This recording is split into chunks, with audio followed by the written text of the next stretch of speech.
Sahing Awigna Wastu Purnama Sidam Awigna Wastu silat mring iwang jagat karo siran tondo kawe sisaning bisono sono sinawurang mlopo estemasil stantun lampahing Buddha cinatur tutur katelo tulo-tulat merilap den Baradya Mundur sida ngopo parang Neskara Karnagya tuming jaman Purwa Winusatra ingkang dinama-dama pinardi tameng lelata mangke tekap wasanane Gupita tawun renggeng pralambang matumpa-tumpa marang panggeng panggung samuring kota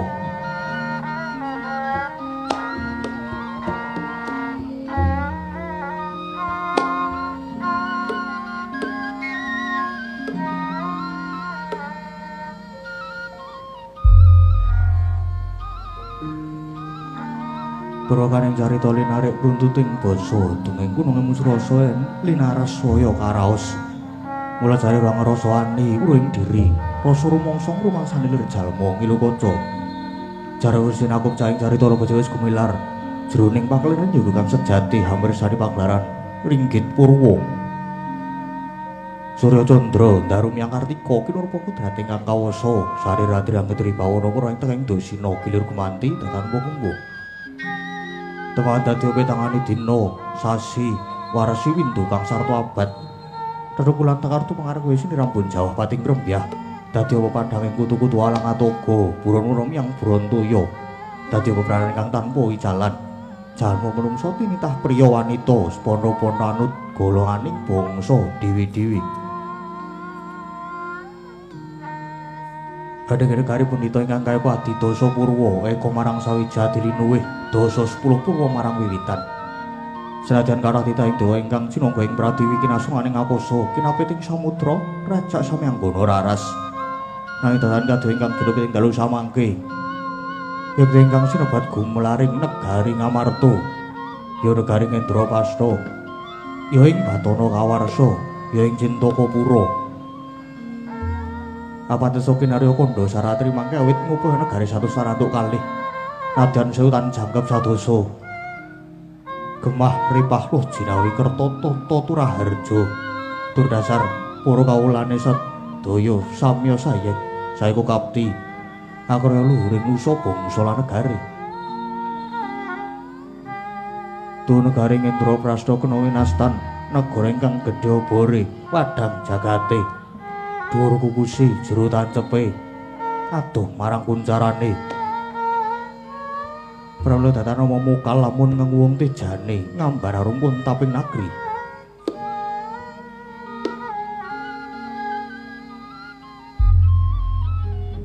Lah sinten ingkang jumeneng nata hambek bau denda Anyaprawati Yekti jejuluk Maha Prabu Puntadewa ya Prabu Yudhistira ya Prabu Darmakusuma ya Darma Wangsa, ya Sang Dwija Kangka, ya Sang Ajata Satru.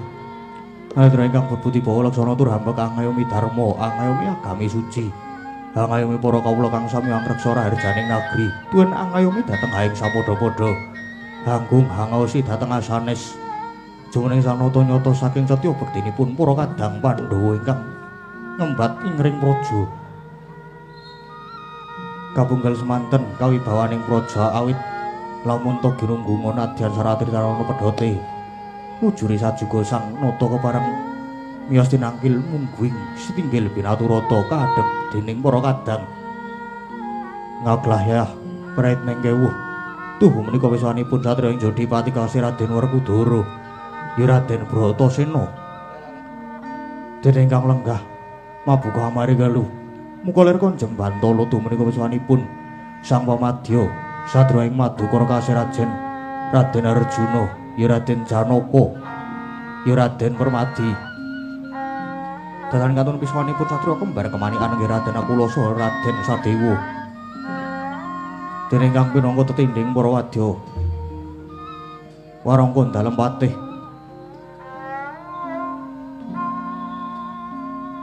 Handakawana kasambet piswanipun para mantri bupati nayakaning praja. Ambar-amblabar panyaya samudra datanpa tebi. Maneka busananing para wadya tinon kadipan jraing puspita. Nalika semanten kaget kadura wekasan nampi rawuhnya ingkang raka ing nata Ndrawati Prabu Sri Bathara Kresna ingkang kadherekaken dening Raden Haryo Setyaki kepareng lenggah jajar lan sang nata pramila daya dene acarane dadi mangkon pangodas waraning nggro ingkang tering kawedharing lisan.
Sri Tinon ning pasewakan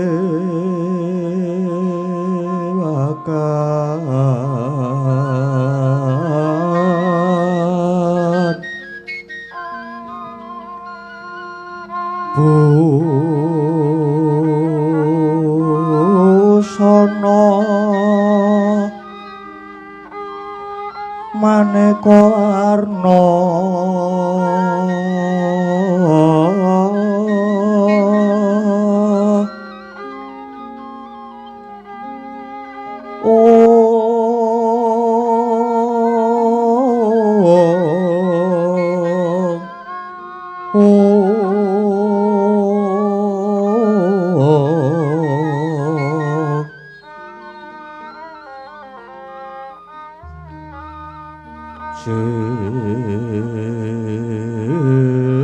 Jebak puspiteng udana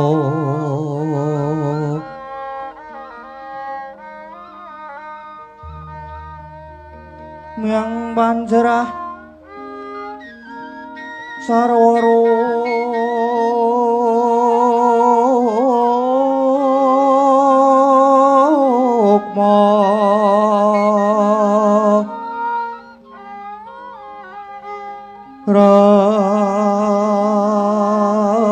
ranggeng manik loro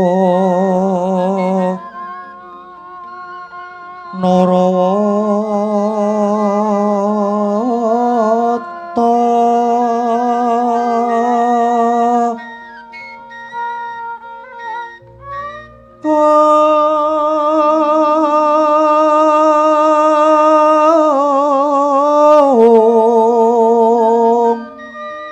ana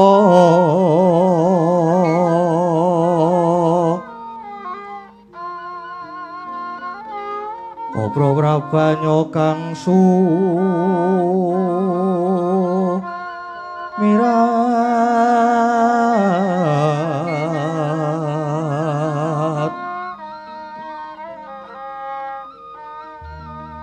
kanyaring deja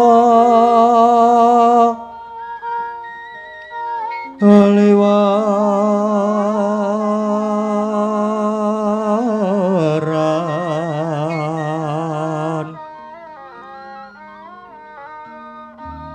lereki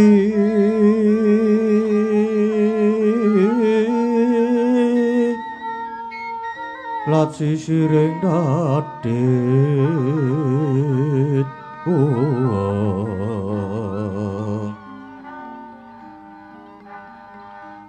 wimbuh kakanda mrih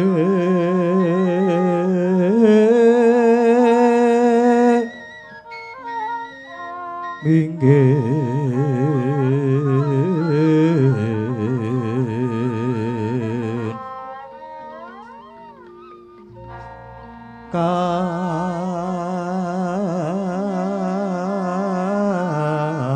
katiuping samirana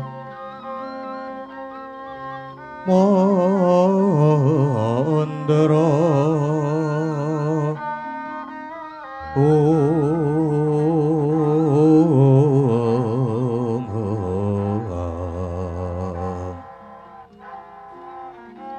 sawaran mangambar kungas ngepeki jroning pasewakan tandya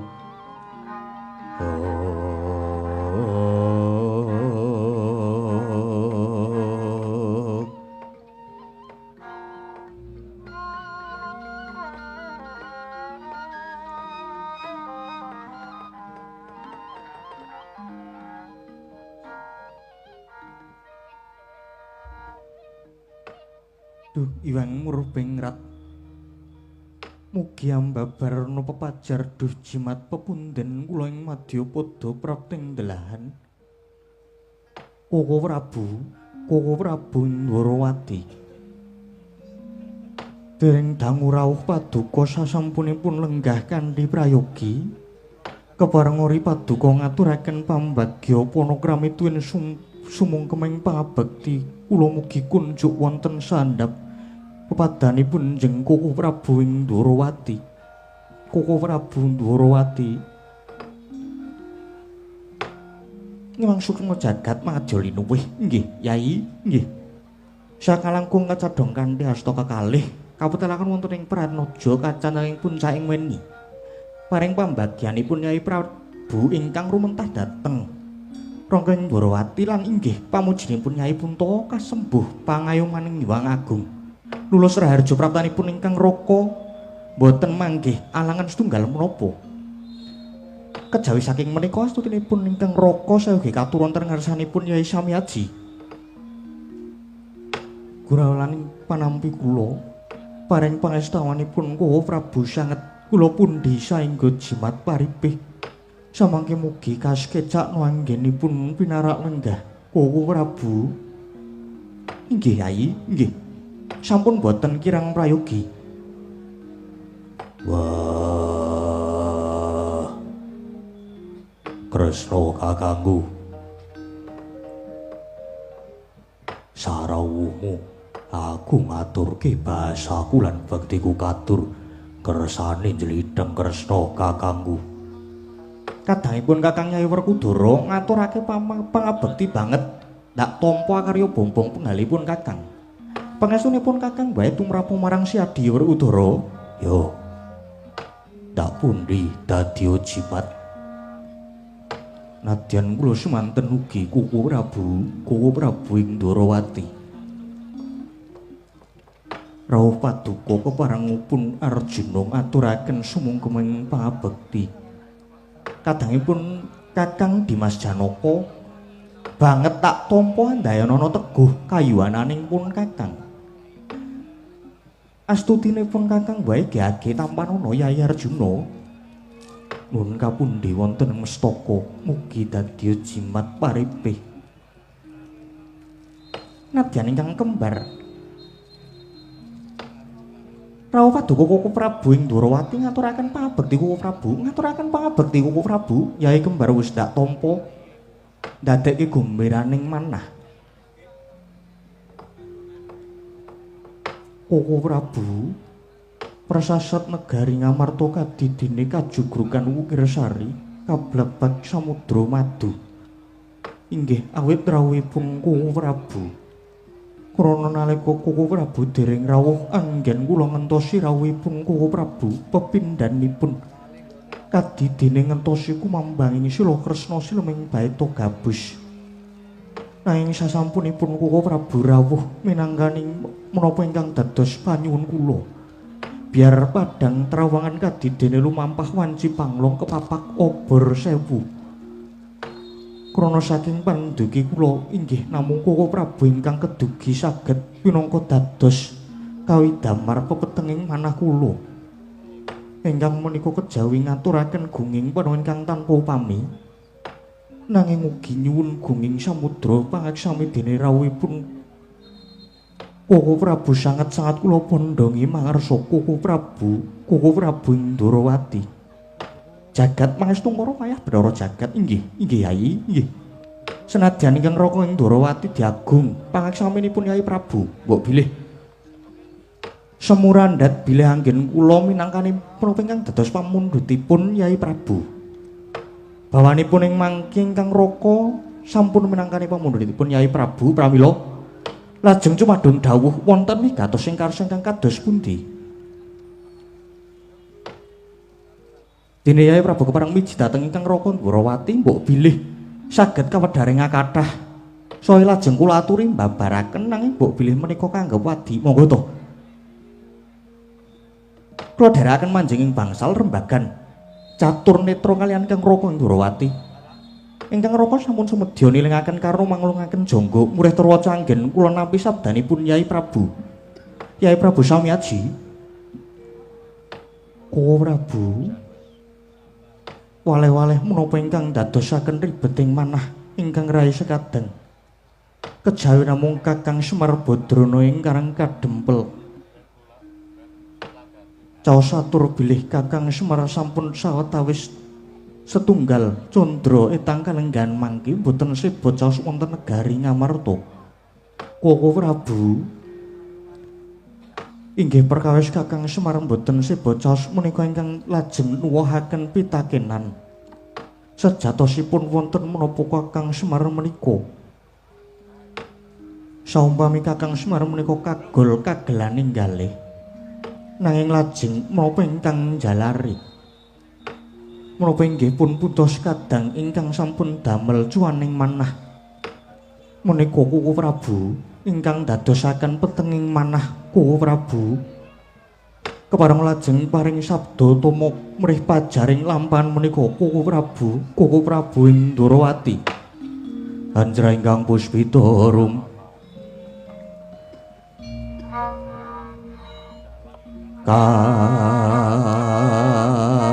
kasiliring samira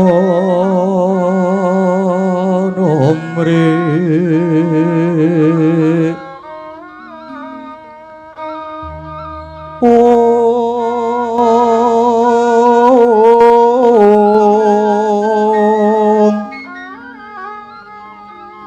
Sekar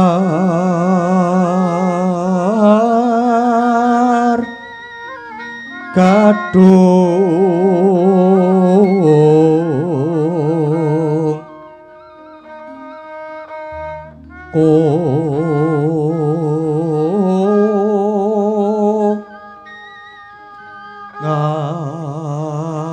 ngas kadanyo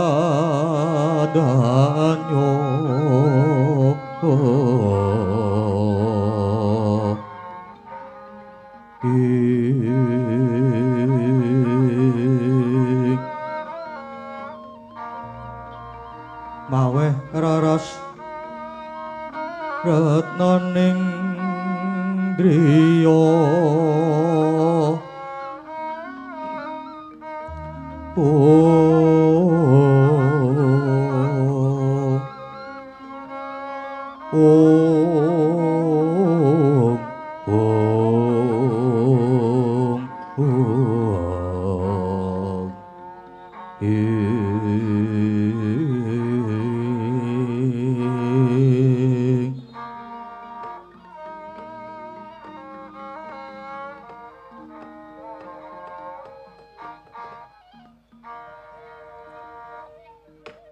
maksudmu jagat madya linuwih Yai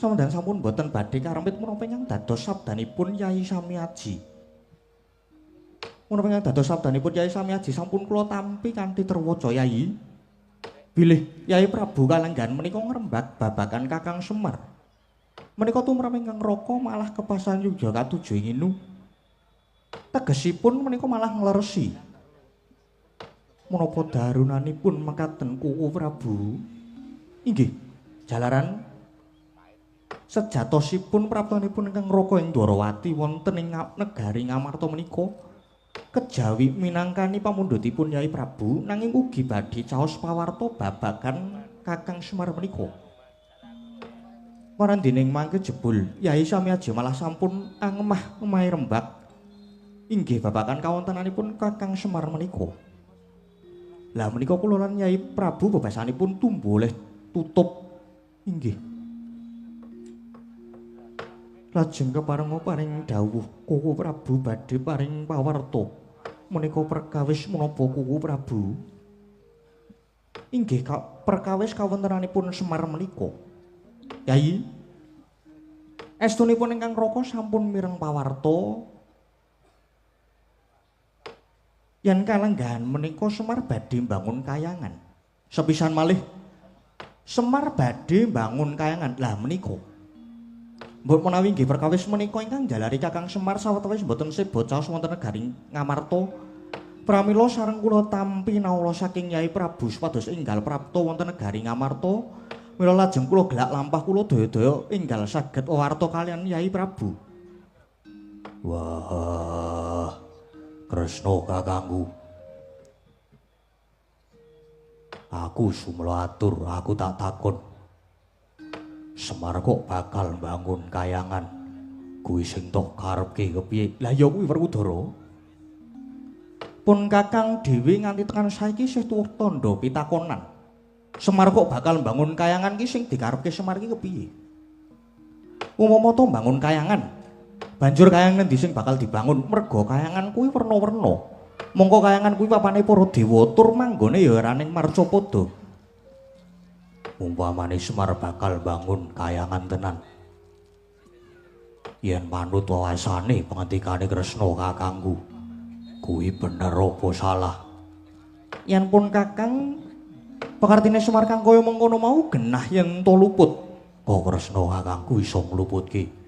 Dasare apa? Werkudara, Piye? pun Kakang wis ngendika ing ngarep yen kayangan kuwi papane para dewa, tur ya wis duwe jeneng dhewe-dhewe. Umpamane kayangan Suralaya ya kayangan Jonggring Saloka, kayangan Kaendran, kayangan Wuntara Segara, kayangan Suduk Pangudal-udal lan sapanunggalane. Mulayan Semar bakal bangun kayangan kuwi tak anggap luput gedhe Werkudara. Lupute kon ngendi? Lupute merga Semar wani nyahak wewenangi ratu-ratune para dewa ing kayangan ya kuwi pukulan sembang jagat Girinata. Dadi umpama bangun kudune sing menang bangun ya pukulan Bathara Guru, dudu Semar. Merga Semar mapane ana Marcapada. Kuwi rak merga mung panemune Kresna kakangku wae. Mula tak jaluk perkara iki ditelusur luwih dhisik. Aja grusah-grusuh, mundhak ke seluruh dalan buntu. Lan aja nganti awake dhewe malah dadi klora-kleru karo Semar. Yone sing dikarepke Semar bakal mbangun kayangan kuwi kaya sing dikarepe Kresna kakangku. Nek dudu, mula perkara iki awake dhewe kudu bertitis. Lan yen pancen ancas lan kegaweane Semar kuwi tumuju marang kautaman kang migunani kanggo bebrayan gung. Wah, awake dhewe kudu sabiyantu marang Semar. Ngelingono yen labuhane Semar karo awake dhewe wis nganti ora iso diatung maneh. Lho, kok malah dibantu piye to Werkudara? Semar ki bakal mbangun kayangan kuwi genah yen luput kok malah arep dibantu ki kepiye? Durung kaluan luput. Wong kuwi aja gampang nibake Cubriya. Kudu ditelusur luwih dhisik. Wah, yen pancen Semar ancase becik, kudu dibantu sawuduhe. Ya wis sak karepmu. Mengko buktekke wae Werkudara. Yai Samyaji. Paduka sampun mireng piyambak bilih yen Kakang Semar badhe mbangun kayangan menika ateges Semar sampun nyahak wewenangipun para dewa. Cetha yen lekasipun Semar menika lepat, cetha. Kangge titikan mawon, Semar samenika sampun ngewahi adat, malah sampun botong sebocaos malih. Pramila babakan menika Yai Prabu kedah ingkang prayitna lan waspada. Sampun ngantos kasempya dhateng dosanipun Semar Badranaya, Yai Samyaji. Sigra-sigra yen pramana ganca sigra ngraketa nawang sesangka.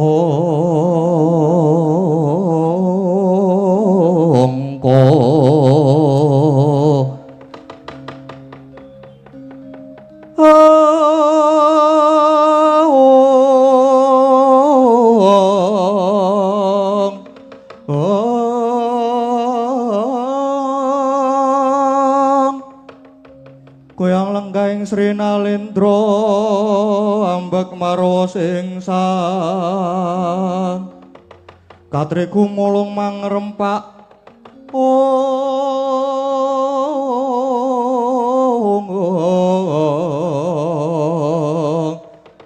katriku mulung mangrempaing wadya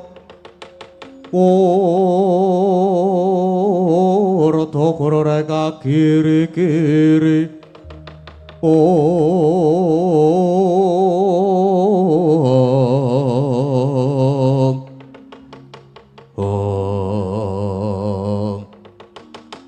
dene rasamya imbal wacana ginemraras ginandarasa nanging pangandikaning Natandara ingkang wekasan akarya legek jroning Riyanata ing Amarta satemah pasewakan dedhep tidem tanana ingkang nyabawa kocap kesaru geger wasih banjawi pihak ngarsa tangkeping nguri. Sakti pisuwanipun utusan saking Karang Kadempel nenggih Ki Lurah Petruk Kantong Bolong. Miasagung para ingkang sumewen dasaken ora ing pasakan kanca ana wong edan munggah ana wong edan munggah ana wong edan munggah ya njaluk dalan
Sinongwati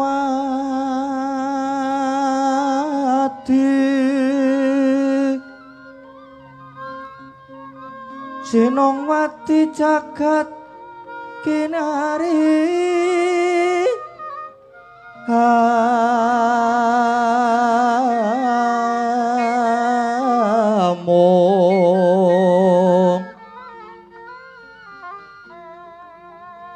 Mbak lumembak ombak ing samudra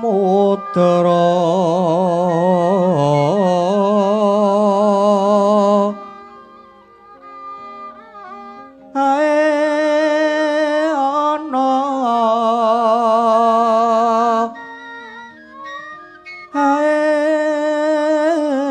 ana bale lumut ambak kanggeng awita dedenjeng-denjengan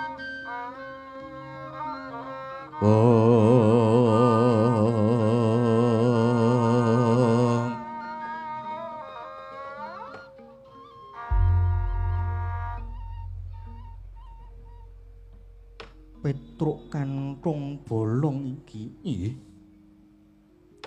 slamet tekamono negara Ngamarta nggih nggih slamet suwun kula wonten ngarsa paduka suwun Prabu Puntadewa slamet mboten mangke alangan suwiji napa bekti kula katur nggih Den Mandekno Linggaya Petruk ngaturake bekti tak tampa pangestuku wae tampanana Petruk nggih kula pun didadosaken jimat paripin dayana ing kasantosan mugi ndayana ing kasantosan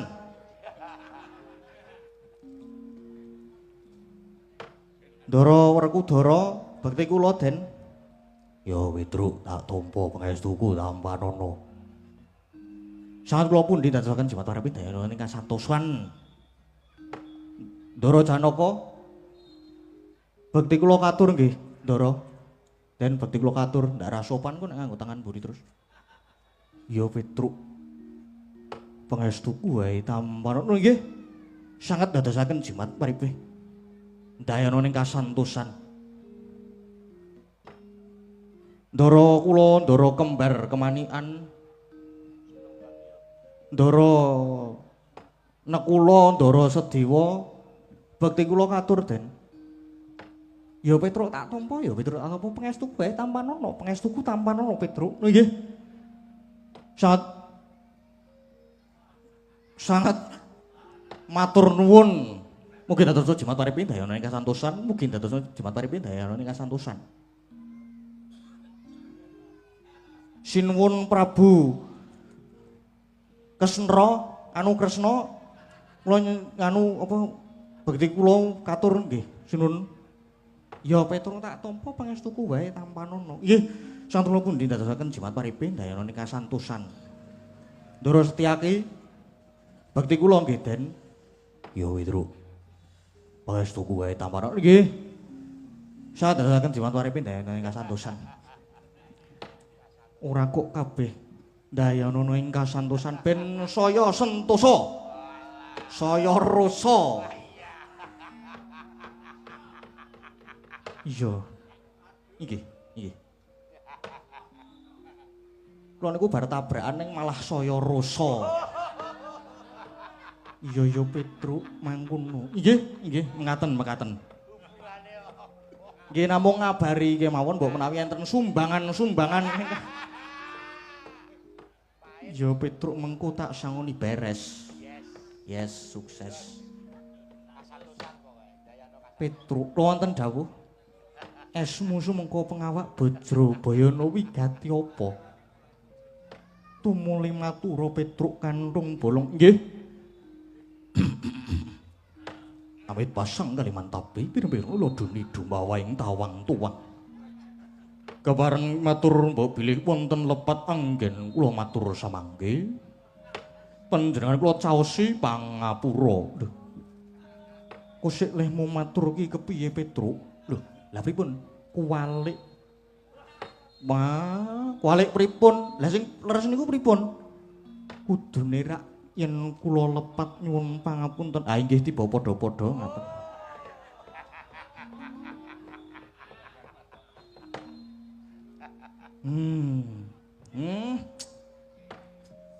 Niki anu kok namung intermezzo. Pun. Gampangane nggih nyuwun pangapunten waleh-waleh menapa. Waleh-waleh menapa sinuwun? Suwan kula menika sejatosipun dipun kengken Kakekne Semar. Dene aturipun Kakekne Semar nuwun sewu, nuwun sewu. Saderengipun badhe kula tirakaken murih sampun ngantos wonten tembung sudaning titipan miwah undhaking pawarta. Mengku karepi tembungmu kuwi Petruk inggih. Margi racak ingkang wonten menika malah undhaking pawarta sudaning titipan undhaking pawarta. Undhaking pawarta sudaning titipan undhaking. Waduh, olehku maca buku mau piye? Wah, sak kelingane wae. Sak masalah. Nyuwun pangapunten nggih. Iya Petruk ora dadi apa. Undhaking pawarta sudaning titipan undhaking pawarta. Aduh. Pun niki umpaminipun ler dusun menika wonten sawer ingkang agengipun namung sak jempoling suku. Nanging sareng dumugi wonten kidul dusun sampun wonten kabar ana ula gedhene sak lengen. Dumugi dusun kidul dhewe kabare ana ula sing gedhene sak kempol. Dados kabar wau saking wiwitan dumugi pungkasan boten cocok kalian kawontenan sak lugunipun. Ngaten. Sampai sini paham? Yo Petruk. Banjur tembung sudaning titipan menika adaan saking nginggil grojok-grojok dumugi ngandhap namung kricik-kricik. Namung tes ngaten menika. Ya Petruk banjur kepiye? Mengendikane Kyai Semar. Kakekne Semar lumantar kula saestu nyuwun pangapunten yen pinten-pinten pisowanan niki mboten sih bocah wonten ing negari Ngamarta. Kula dhewe niku jane nggih gumun kalih bapak niku. Pinten-pinten dinten bapak niku senengane mung tongok-tongok pungun-pungun sarwi ngalamun. Mila kula lajeng miterang dhateng kakekne kula dedes. Jane wonten napa to? Nah, dangu-dangu bapak niku terus bloko. Yen jane bapak niku gadah gegayuhan kepengin bangun kayangan. Ning kayangan teng mriki sing dikarepke bapak sanes kayangan sing magrong-magrong kados kayangan Jonggreng Saloka, kados kayangan Kaendran, kayangan Sidik Pangudal-udal, kayangane Paradawa niku babar pisan mboten, babar pisan niku sanes. Ning sing dikersake bapak niku kepengin dandan-dandan kahananing jagat, kepengin maluya jagat, kepengin nyelametake budayaning watak nista ambek Candala. Lah sakniki pripun to? Ketingale ngoten niki negara sing agung, dasare ayom.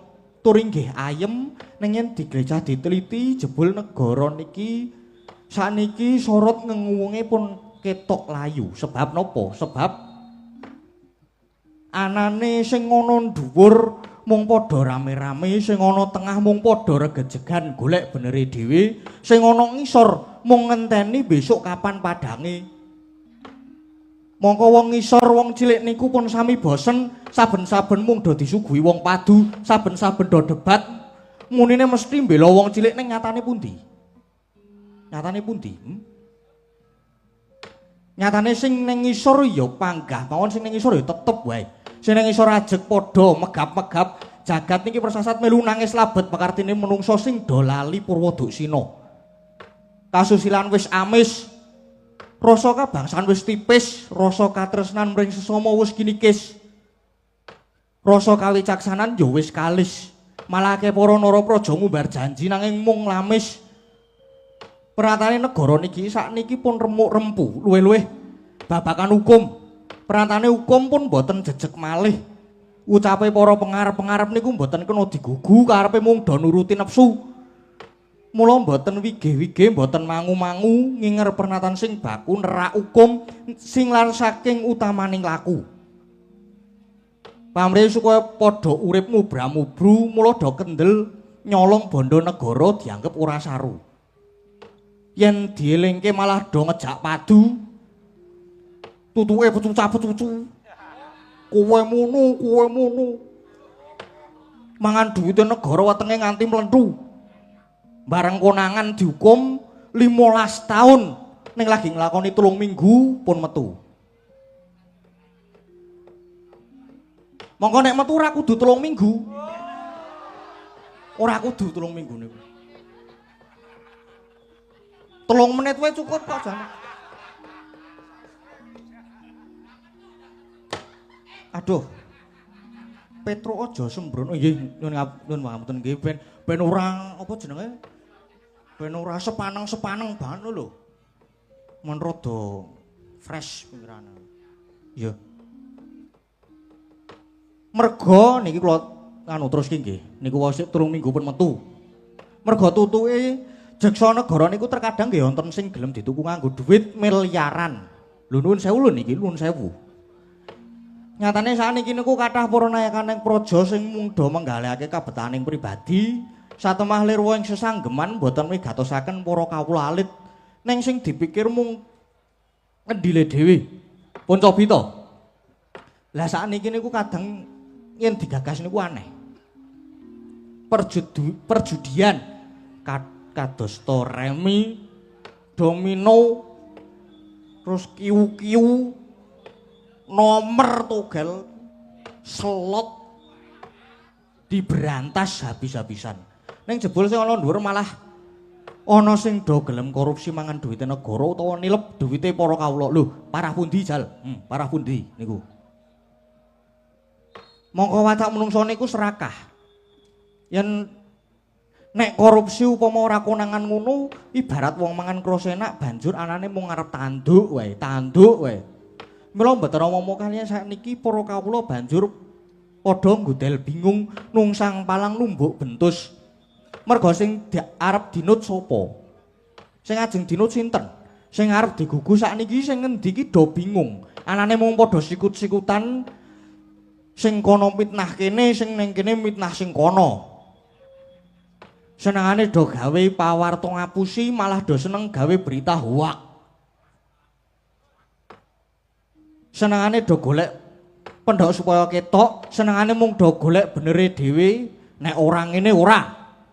Pokoke pernatane pun berubah selangkrah ora karu-karuan. Mila Bapak sangat-sangat prihatin lajeng tuwuh pepinginan kepengin dandan-dandan budayaning watak nista. Kepengin mujudake manunggaling kawula kaliyan Gusti, kepengin maluya jagat. Murih jagat niki ayem tata titi tentrem warata tias bagya mulya cekap semanten ingkang dados atur kula mugi dados pengalihan. Wassalamualaikum warahmatullahi wabarakatuh. Wis ngene wae beres iki. Wah nggih NB. NB ku yo apa Petruk notebook. Kula nggih boten ngertos NB niku napa ning wau Bapak nggih NB ngoten niku nggih. Niki namung kula pokoke sing saking Bapak kula aturke sinuwun kula, sinuwun sesembahan kula. Iya Petruk. NB niki nggih. Sanesane niku Bapak nggih kepengin dandan-dandan mangun-mangunan kadosta papan panembah, papan pawiyatan, papan kesarasan, papan olahraga, kolam renang lan sak pinunggalane. Nanging sinuwun sareng pinten-pinten ayahan kula wau dipun ayahi jebul nuwun sewu. Kadang bau saking dasaripun sarwi cingkrang mila persajan kemawon cupet kirang dana. Lah. Bapak lajeng lenggah sarwi pungun-pungun ngalamun. Nanging sak sampunipun ngaten Bapak lajeng nampi sasmitaning Jawata bilih murih kasembadan gegayanipun Bapak menawi kakekne Semar saged mundi pusaka werna 3. Inggih menika setunggal pusaka Jamus Kyai Jimat Kalimasada Ingkang nomor 2 menika payung tunggul naga, ingkang nomor 3 tumbak krawulang. Mila lajeng ewet papan perkewet. Ing atase mung batur kok badhe nyuwun ngampil pusakaning ratu menika mboten pinanggih ngakal lan nalar. Mila bapak lajeng matah mitungkas dhateng kula truk. Kowe matura karo Gustimu ing Ngamarta. Aku ora wani ngampil siji-sijine srana Gustimu derekno menyang Pradisan. Surasane niku dimen pas angel nurukke suarane bapak ki. Surasane dimen nguningani greget gumregeting para kawula nggone padha mangun praja, mangun wewengkon menika sinuwun pun monggo dipun penggalih. Monggo kapenggalih, monggo. Ya Petru, nanging utamaning jeneng ingsun nedya mundhut tetimbangan kelawan para kadang. Menika kok prayogi sanget sinuwun? Menika prayogi. Wonten samukawis menapa menika prayogi tetarosan kaliyan ingkang kadang. Werkudara, ana perkara iki kadiparan pamrayogamu. Wah. Ora usah kesuwen. Ayo saiki mangkat menyang Karang Kadempel. Biyantu marang Semar nggone mbudidaya murih bejing wewengkoning Pradisan. Yen perlu pira ragate Werkudara saguh nampa tumrap kebutuhane Semar. Syukur yen ngono Yayi, Dimas Arjuna kepiye? Senadyan Arjuna ugi mekaten Prabu. Menawi wonten kekirangipun Janaka sagah bantu murih rancaking anggenipun Kakang Semar badhe mbangun. Senadyan pun kembar ugi mekaten. Menawi perlu kesatriyan sawut jajar miwah bumi retau dipun gadhekake kangge kabetanipun Kyai Semar. Waduh, kaya nganggo gadhek-gadhek barang. Ya muga-muga tenanan. Ora mung mandheg rasan tok. Sebab sok akeh priyayi gedhe-gedhe nek janji mung mandheg rasan tok. Sok do mila aku nek dadi sok dalan kene tak aspal. Barang dadi lali. Janji tinggal janji. Neng muga-muga iki tenan, muga-muga kabeh janji terrealisasikan. Lah nek kelakon do mbantu kabeh, aku sing dadi bendahara. Petruk ndleming ngopo? Mboten kok. Mboten. Mangirumin Yayi. Megat kelima sawetawis sareng Yai sami aji nampi aturipun Petruk kok lajeng aturipun ingkang raka mboten kapenggalih.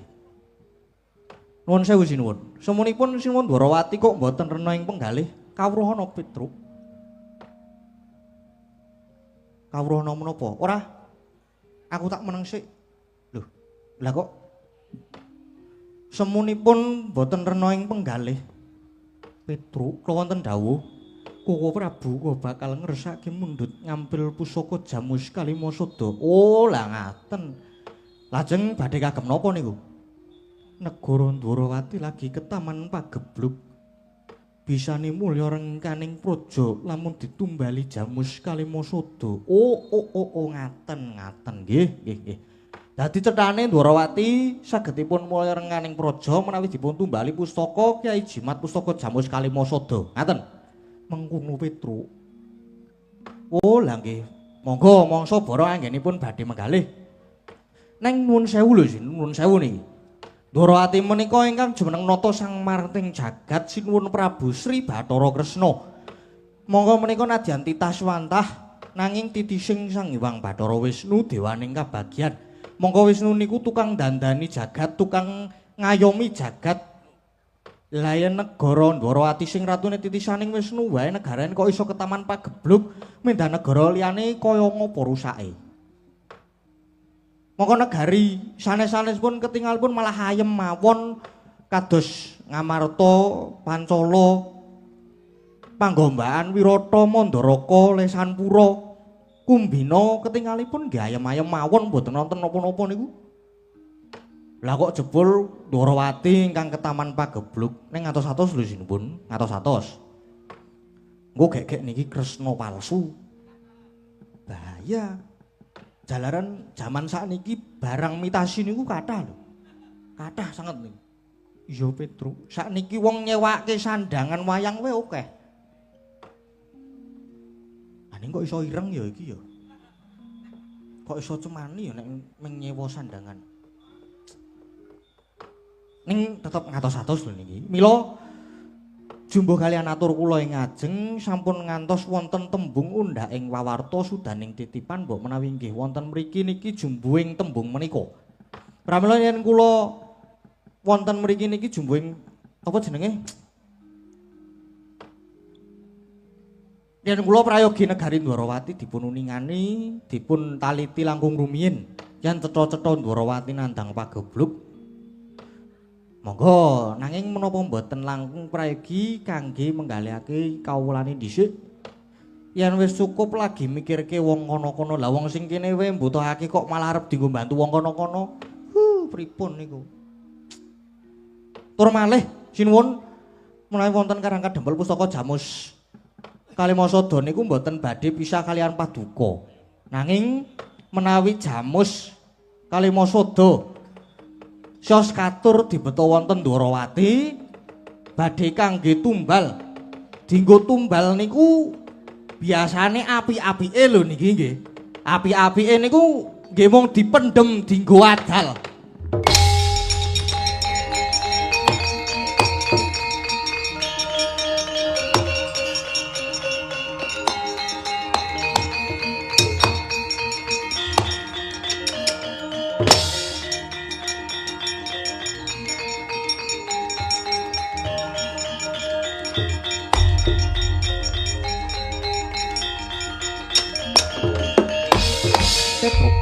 Iki kepeksa ingsun ingkang paring wangsulan.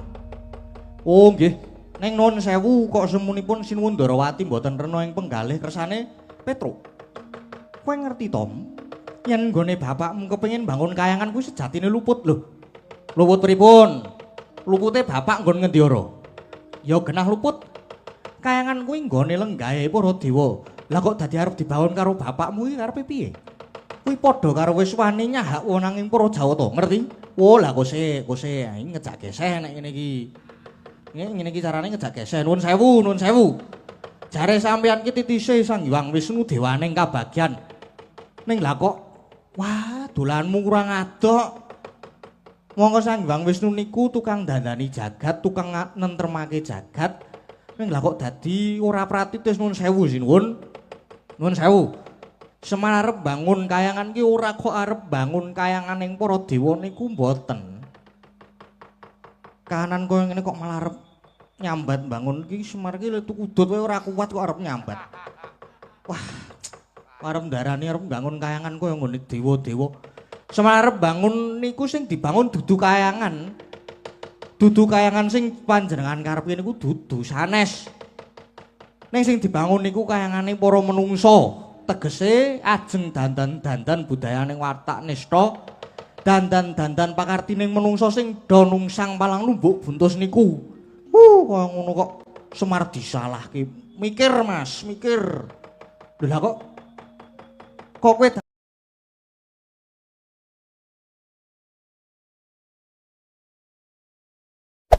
Hey there. Subscribe to my channel and also press this bell icon.